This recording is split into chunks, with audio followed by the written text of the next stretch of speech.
Digno de honra entre todos seja o matrimônio, bem como o leito sem mácula, porque Deus julgará os impuros e adúlteros. Vamos juntos? Digno de honra entre todos seja o matrimônio, bem como o leito sem mácula, porque Deus julgará os impuros e os adúlteros. Esse capítulo 13 é o fechamento da carta, e o que destaca a carta de Hebreus é o fato de o autor colocar Jesus acima de tudo e de todos. Ele começa no primeiro capítulo falando de Jesus, ele vai até o final da carta falando de Jesus. Isso é evangelho. E ele começa o primeiro capítulo falando que Jesus é maior do que Moisés, é maior do que os anjos, é maior do que Melquisedeque, é maior do que todos os sacerdotes, porque ele é o sumo sacerdote. Jesus é maior do que tudo. Ok. Ele vai argumentar isso, defendendo que Jesus é maior, até o capítulo 12. Mas quando chega no capítulo 13, ele vai mostrar o que isso tem a ver com a minha vida. Se Jesus é maior do que os anjos, maior do que Melquisedeque, é o sumo sacerdote, ok. Mas como que isso reflete na minha e na sua vida? E aí ele vai começar a falar de amor. Se você percebeu o verso 1, diz, seja constante o amor fraternal. Amor fraterno é amor por aquele que você conhece, por gente que você olha no olho, sabe o nome, sabe a procedência. Este tipo de amor. No verso 2, não negligencieis a hospitalidade. A hospitalidade é você virar um hospital para o outro. Por eu ser o seu hospital, pode se hospedar em mim. Sabe, nós estamos precisando de gente que se torna hospital para a gente. Eu sou o seu hospital, você é o meu hospital. Um quer curar o outro. Você pode lembrar, o verso 3, vai falar para a gente lembrar dos encarcerados. Ô gente, encarcerado geralmente, via de regra, são os abandonados. As pessoas colocam eles lá atrás das grades e abandonam. Aí a Bíblia vem dizer o seguinte, já que Jesus é o maior, você vai viver esse evangelho, e viver o evangelho é lembrar daqueles que você esqueceu. Portanto, daquele que se foi da sua mente, você traga de volta, lembre dos encarcerados. O verso 4 vai falar, vai parar esse assunto e vai falar diretamente para a gente, aqueles que se casaram, têm um matrimônio, e vai falar o seguinte, digno entre todos seja o matrimônio, honrado seja o matrimônio. Esse texto provoca a gente, esse verso 4, irmãos. Por que esse verso 4 é tão provocante? Porque o texto bíblico manda honrar aquilo que para a sociedade é vexame, é sinal de desonra. O texto bíblico manda você valorizar, enquanto a sociedade fala para você desprezar. Quem de nós nunca ouviu, e principalmente os recém-casados aqui, que deve ter isso mais assim, afiado no ouvido, porque está recente, quando você vai casar, você sempre escuta aquelas piadinhas, você vai se enforcar? Qual de nós nunca escutou isso? Qual de nós? Existe aquela frase, né? O homem nasce, cresce, fica bobo e casa. Você percebe que tudo por detrás disso há um desprezo, um deboche, uma desvalorização ao casamento, ao matrimônio. Por isso que esse texto provoca a gente, porque vai na contramão. Enquanto a sociedade quer desonrar, vem o evangelho e diz que você honre. É digno de honra o matrimônio. Portanto, por que, pastor, que eu devo honrar? E aí, meus irmãos, nós vemos uma turma dizendo o seguinte, casamento é uma instituição falida. Casamento é uma instituição falida. E engraçado, esse mesmo que diz que é falido, casa de novo. Casa de novo. E o Brasil é um dos, não é o maior, mas é um dos países com mais número de casamento no mundo. Um país que debocha, que fala mal do casamento e do matrimônio. Bom, se é ruim, por que casa? Mas às vezes quem mais fala, sai de um casamento, vai para o outro, vai para o outro, vai para o outro, e está sempre casando, né? Este é o ponto desse texto. Não é o casamento que faliu e não é o casamento que falha. Somos nós que casamos que falimos. Sou eu que falho, porque eu sou falível. É você que falha. Não é a instituição, é a gente. E às vezes, porque eu falhei, eu culpo o matrimônio, eu culpo a instituição, mas não é. Somos nós, somos eu e você. Porque nós somos pessoas que falham. E aí, meus irmãos, não é o casamento que faliu, mas é uma sociedade que está em crise, né? Nossa sociedade está em crise política, moral, eclesiástica. Nossa sociedade está em crise em todas as áreas. É só você parar para refletir que você vai ver que a crise, ela imperou e ela acontece e ela é real. O problema do texto é o seguinte, é que a Bíblia está dizendo o seguinte, você tem que honrar, ok? Eu tenho que honrar, de acordo com o Evangelho, mas a sociedade vai aplaudir a desonra. A sociedade não aplaude o adúltero, a sociedade não aplaude o impuro. O problema aqui é o seguinte, enquanto a pessoa consegue ser adúltera, impura, mas ela consegue esconder o seu pecado, ela é aplaudida. Mas o dia em que ela comete o tal pecado e não consegue segurar, a coisa explode, aí é que, meu irmão, que pena que você deixou aparecer, porque enquanto você escondia, as pessoas aplaudem, mas a hora que é revelado, é que vira problema. Mas pecado é pecado, ainda que os outros não saibam, ainda que não seja notório aos outros, continua sendo pecado. Mas a Bíblia diz, você tem que honrar, a sociedade diz, nós honramos são os adúlteros. E Deus diz, não, você tem que honrar o fiel. É na contramão do que ensina as Escrituras. Para a gente entender um pouquinho aqui, eu queria explicar a vocês como que funcionava o casamento. Porque hoje, a cerimônia de casamento dura o quê? 2 horas? 3 horas? Talvez a cerimônia que mais demora seja 3, 4 horas? Mas no tempo bíblico, não. No tempo bíblico, o homem não tinha ingerência sobre a sua namorada, sua noiva. Quem determinava isso eram seus pais. Seus pais coordenavam muitas vezes com quem aquele casamento ia acontecer. Com 1 ano para o casamento acontecer, se fazia um contrato. Você noivava com a pessoa, que já era uma espécie de casamento, porém sem vida sexual. Durava esse noivado 1 ano. Na nossa cultura, o noivado pode durar 2, 3, 4, não sei, pode demorar. Não tem um prazo específico, na nossa cultura não tem. Mas na cultura judia, sim, 1 ano devia durar esse noivado. Quando passava 1 ano, acontecia a cerimônia, e a cerimônia era de 7 dias. 7 dias de casamento. Se a gente gasta muito fazendo uma cerimônia de 2 horas, você imagina 7 dias. Você ia torcer para não nascer filha. Tomara que tudo lá em casa nasce homem, porque eu não aguento bancar. Imagina. E aí 7 dias. Por isso que Jesus começa o ministério, João 2, numa festa de casamento. E o que acontece naquela festa de casamento?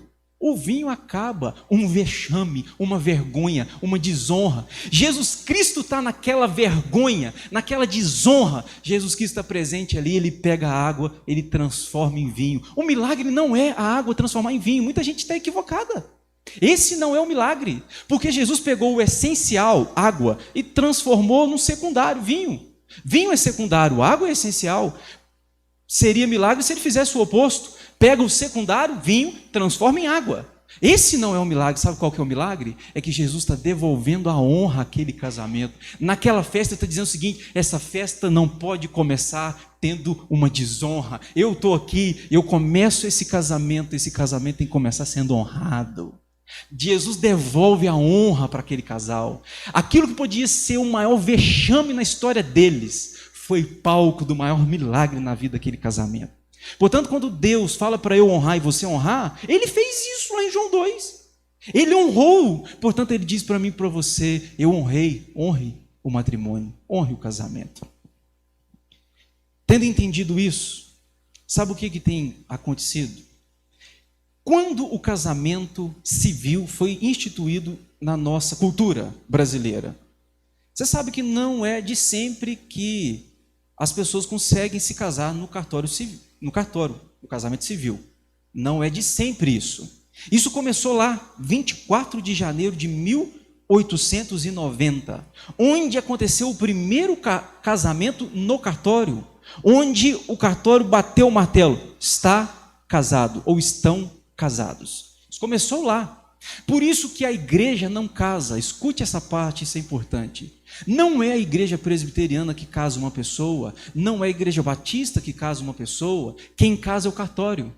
A igreja cultua a Deus por aquele casamento que aconteceu no cartório, no civil.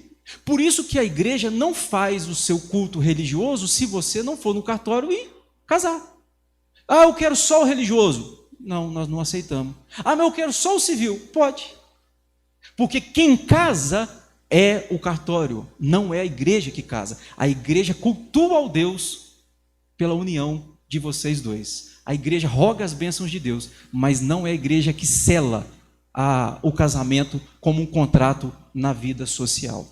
Tendo isso em mente, explica, pastor, por que às vezes a pessoa ela vive uma vida sem se casar e ela quer se tornar membro da igreja?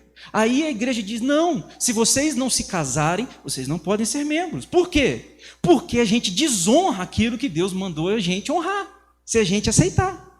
Por isso que a gente, cumprindo o protocolo, o requisito, a gente honra, da honra que o Senhor Jesus mandou a gente dar para a vida conjugal. Por isso que a igreja não abre exceção, eu espero em Deus que a igreja nunca abra e que isso prossiga.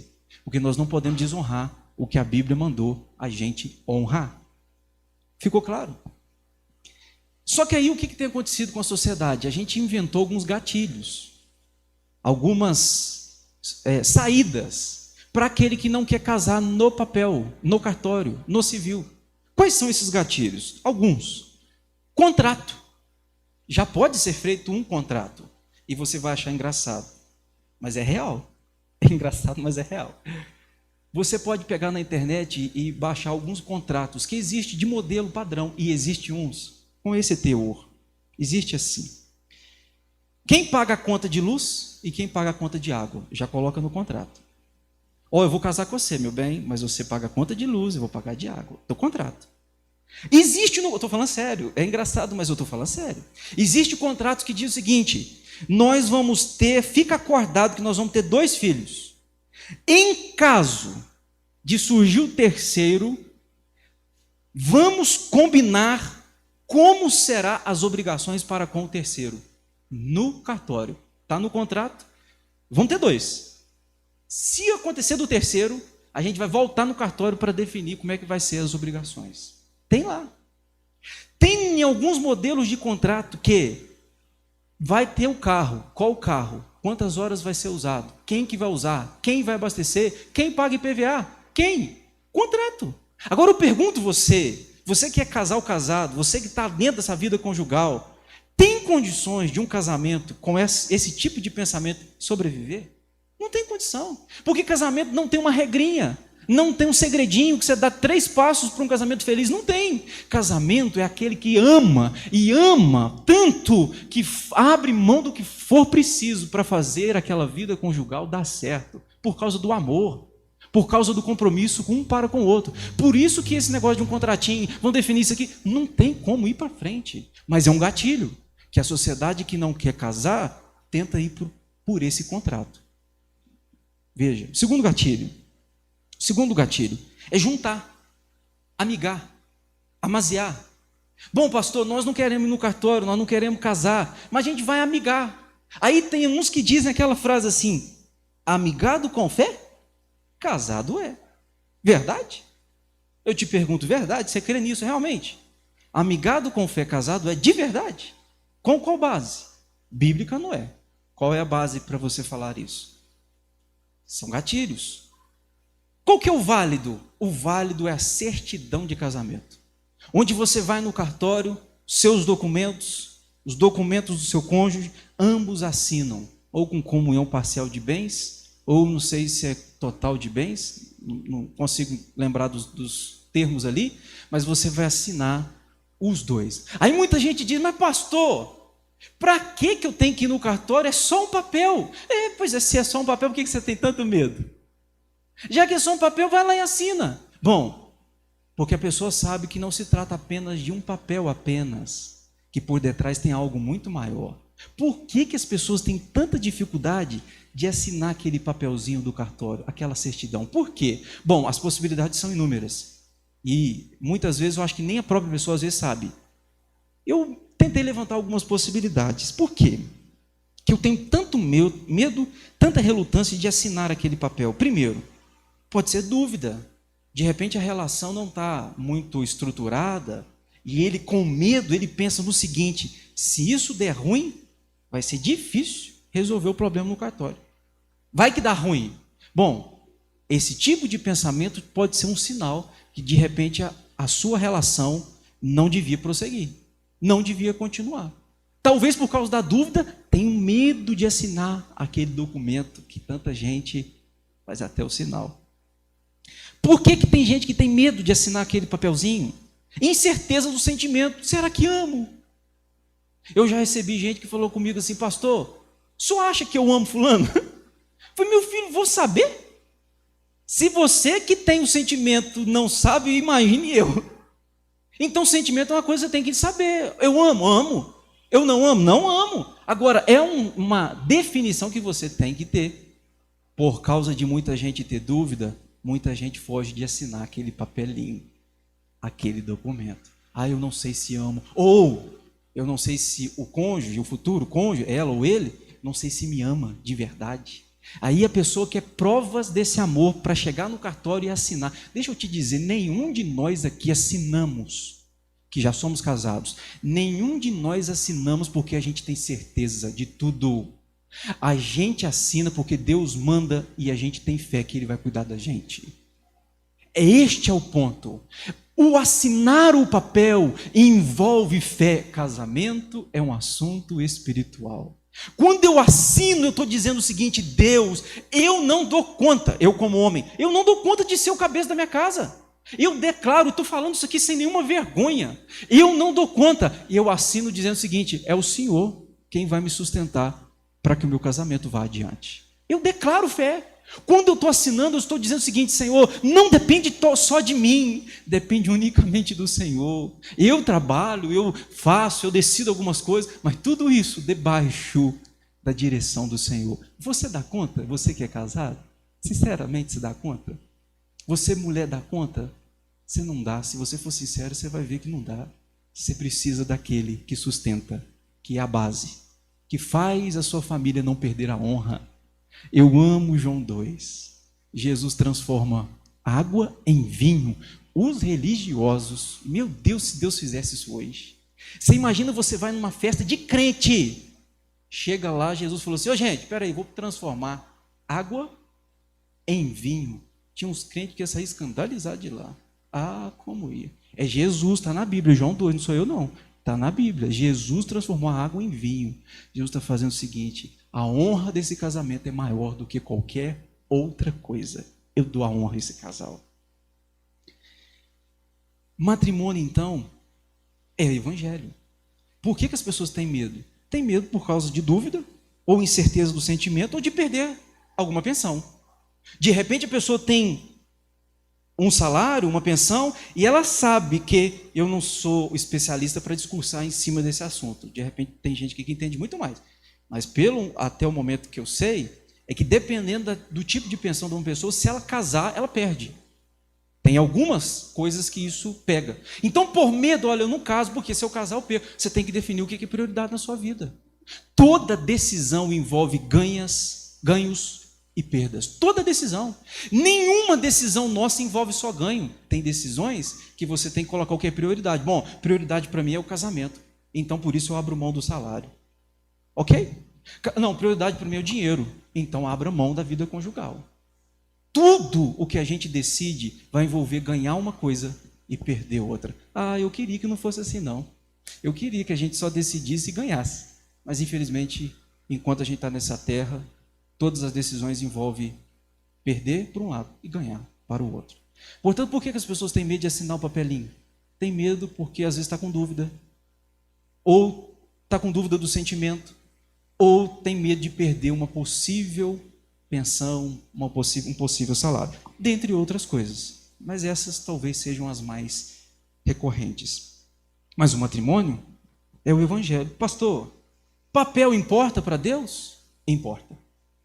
Porque quando você vai lá e assina aquele papel, aquele acordo, você assina aquela certidão, você está dizendo diante de Deus e dos homens, você está dizendo o seguinte: eu enfrento aquilo que tem que ser enfrentado, eu reconheço o valor do casamento, eu dou a honra devida ao casamento. Portanto, Deus, eu venho aqui com temor, eu assino, a minha mulher assina, o meu esposo assina, nós assinamos porque a gente quer começar o nosso casamento honrando. O Senhor mandou honrar e a gente está aqui honrando, cumprindo o que o Senhor mandou a gente cumprir. Lá na frente, eu não sei do amanhã, mas eu peço a Deus que esse documento nunca venha a ser desfeito. A gente nunca pode casar pensando no dia que vai separar.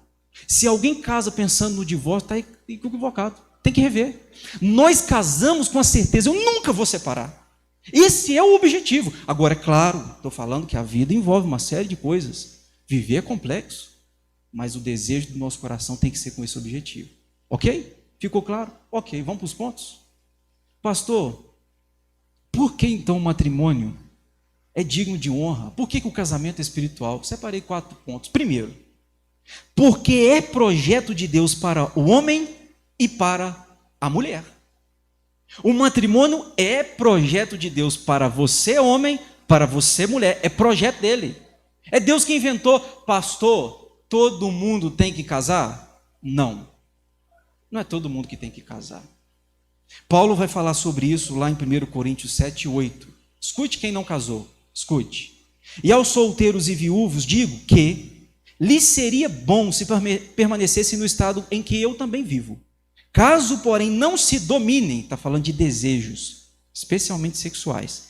Caso, porém, não se dominem, que se casem, porque é melhor casar do que viver abrasado. Sabe o que Paulo está falando? Se você consegue viver a vida de solteiro, controlando os desejos sexuais, Paulo falou: é melhor ficar solteiro então. Fique solteiro. Você não tem que casar. A sociedade cobra da gente casamento. O sujeito começa a fazer 20, 25 anos, 30 anos, está ficando para titio.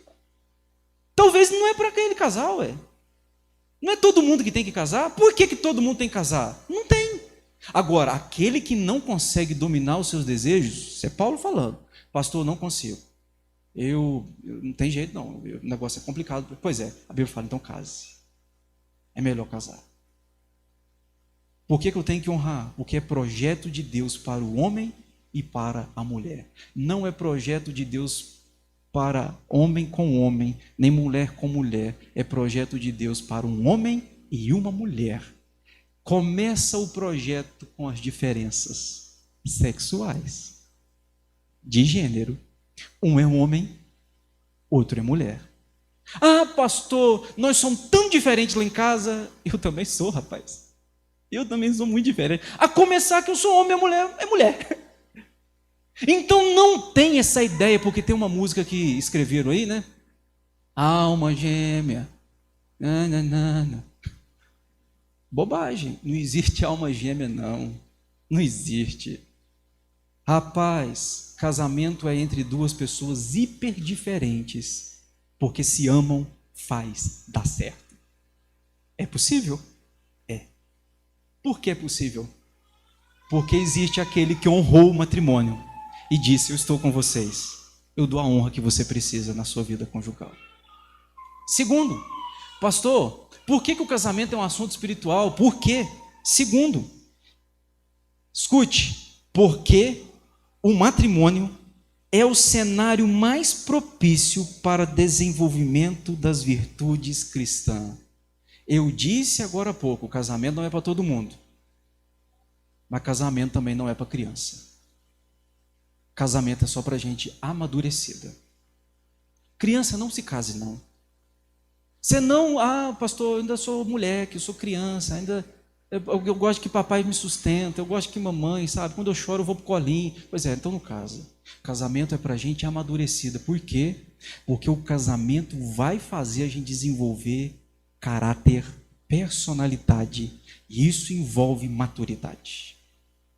Só tem condições de ir avante, para frente, um casal que se casou maduro. Maduro não tem a ver com idade. Engana você que pensa que maturidade tem relação com idade. Nem sempre. Tem gente velha no sentido de idade, mas imatura. Por outro lado, tem gente nova no sentido de idade, mas maduro. Regras? Não. Cada caso é um caso. Casamento não é para criança. Casamento é para gente que amadureceu. Então, você não amadureceu, não case.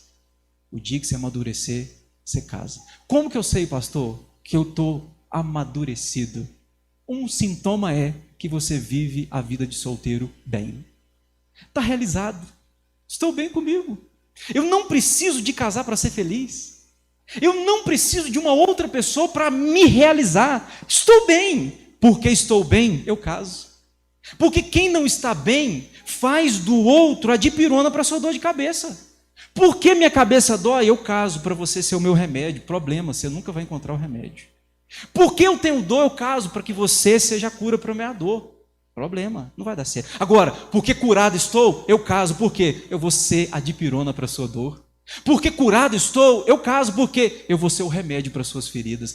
Quando que eu sei que eu sou maduro? Quando eu vivo a vida de solteiro bem comigo mesmo, bem na sociedade. Porque realizado estou, agora eu vou casar. Porque eu vou casar para fazer o outro, a outra, feliz. Terceiro. Por que o casamento é espiritual?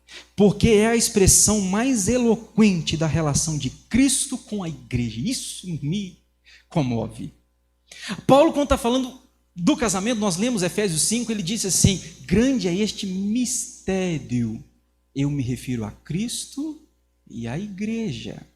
Cristo noivo, igreja noiva. Aí Paulo vai falar que o marido deve amar a noiva como Cristo ama a noiva. Como que ele ama? Ele não desiste. E olha que essa noiva dá problema. E olha que essa noiva de Cristo é problemática. Que somos nós. Mas Jesus nunca deixou de nos amar. Nunca deixou de investir em nós.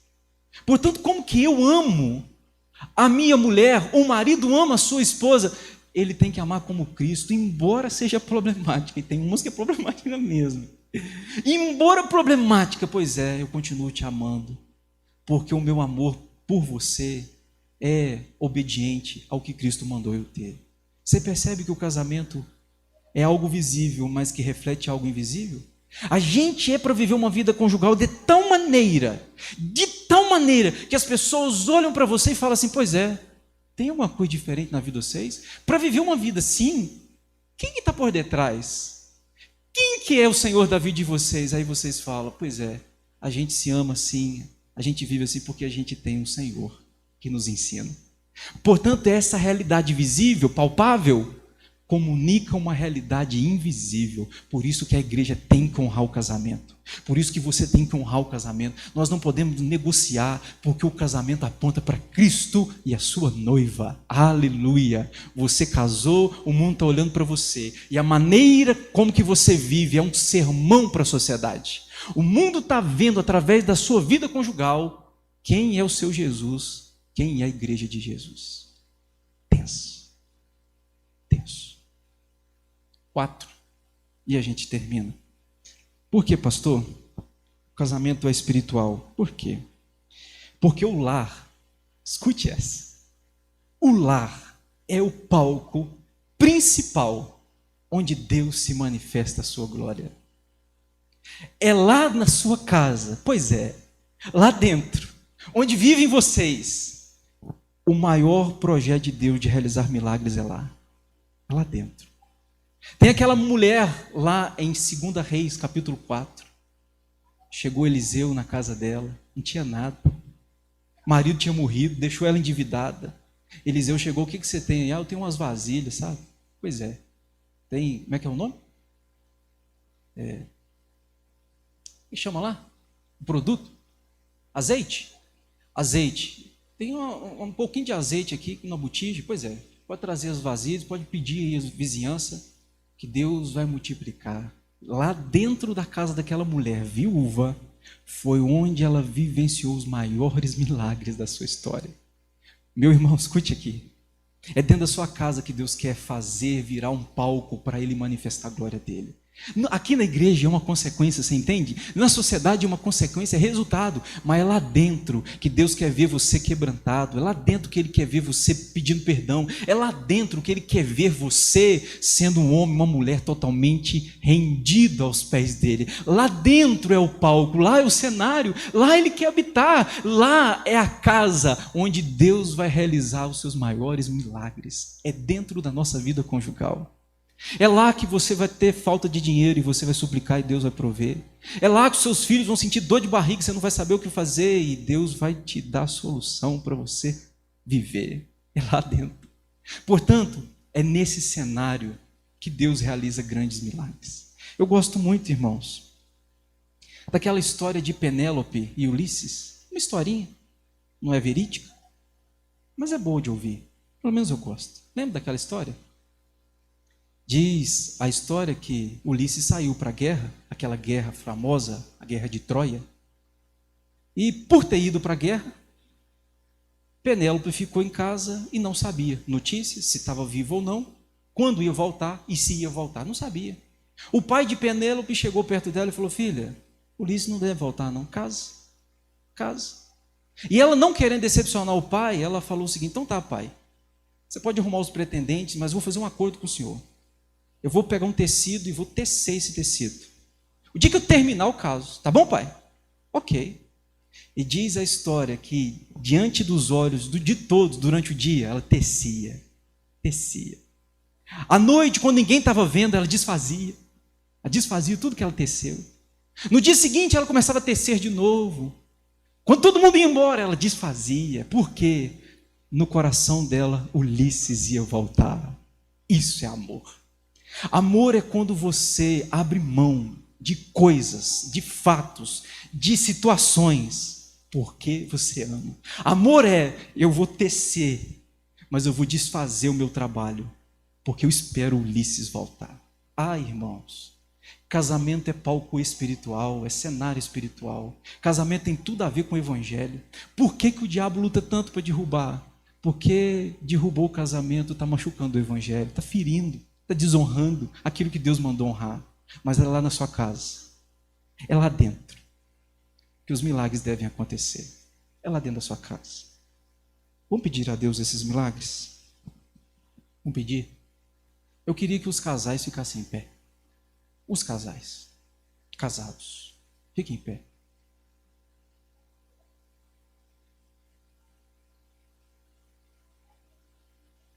Você vive a sua vida conjugal cheio de lutas. Se for como a minha, são bastantes. Lutas, desafios. Talvez nessa palavra aqui, em alguma área, o Senhor Deus está tocando no seu coração e talvez Ele esteja dizendo para você: não é para você desistir, não é para você desanimar, é para você se apegar àquele que deu honra ao casamento. O objetivo dele não é que o seu casamento tenha desonra, o objetivo dele é que o seu casamento tenha honra. Ele fez isso e Ele faz. Vamos pedir a graça do Senhor para que você avance, que você prospere na sua vida conjugal. Difícil. Ela é difícil. Difícil. Você também é. Nós somos. Mas existe aquele que derrete qualquer coração. Aquele que fez João, filho do trovão, falar: filhinhos, filhinhos. Vamos pedir a Deus. Deus, estamos aqui na Tua presença. Casamos, selamos um compromisso e Te pedimos: sustente o nosso casamento. Sustente o nosso casamento. Deus, declaramos aqui, sem nenhum pingo de vergonha, nós não damos conta de levar o casamento até o final. Nós não resistimos aos nossos desejos da nossa carne. Se não fosse a Tua graça, cairíamos sempre. Mas obrigado porque o Senhor tem nos livrado do mal. O Senhor tem nos livrado da cilada do maligno. Portanto, ó Deus, torne a vida desses casais que estão aqui uma vida ainda mais íntima. Como Penélope e Ulisses, que tinham um amor pelo outro de tal maneira. Faz isso conosco também. Que o nosso cônjuge receba da nossa parte tudo que podemos dar, fruto do amor. Faz isso, Senhor. Abençoe aqueles também que estão aqui pensando em casamento, que se casem para a glória do Teu nome. que se casem entendendo que se trata de uma obra espiritual, onde representamos Cristo e a sua noiva. Não desista de nós, Senhor, e também não nos deixe desistir do nosso cônjuge. Em nome de Jesus. Amém.